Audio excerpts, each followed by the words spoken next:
একদিন হরিণ আর খরগোশ খেলা করছিল।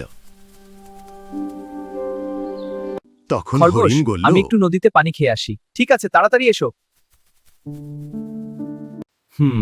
কি মজা করছে, দেখি না একটু ভয় দেখালে কেমন হয়। হরিণ ভাই, ধরতে পারলে ধরো, আজ তোকে আমি ধরবই। তারা ছিল খুব ভালো বন্ধু। কি সুন্দর ফুল! এই যে ছোট্ট খরগোশ, একা একা কি করছো? তুমি এখানে কেন? ভাবলাম একটু খেলি তোমার সাথে। না, দূরে থাকো। শিয়াল, থামো। ওহ, তুমি ফিরে এলে। ভয় দেখানো সাহস নয়, সাহস হলো দুর্বলকে রক্ষা করা। আমি শুধু একটু মজা করতে চেয়েছিলাম, এতে কেউ কষ্ট পেলে সেটা মজা নয়। আমি ভুল করেছি, আমাকে ক্ষমা করবে? তুমি আর ভয় দেখাবে না তো? না, কথা দিচ্ছি।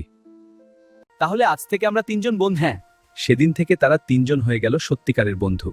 বন্ধুরা, আমাদের ভিডিও কেমন লেগেছে কমেন্ট করো, সাবস্ক্রাইব করে দিও, বেল অন করতে ভুলো না কিন্তু।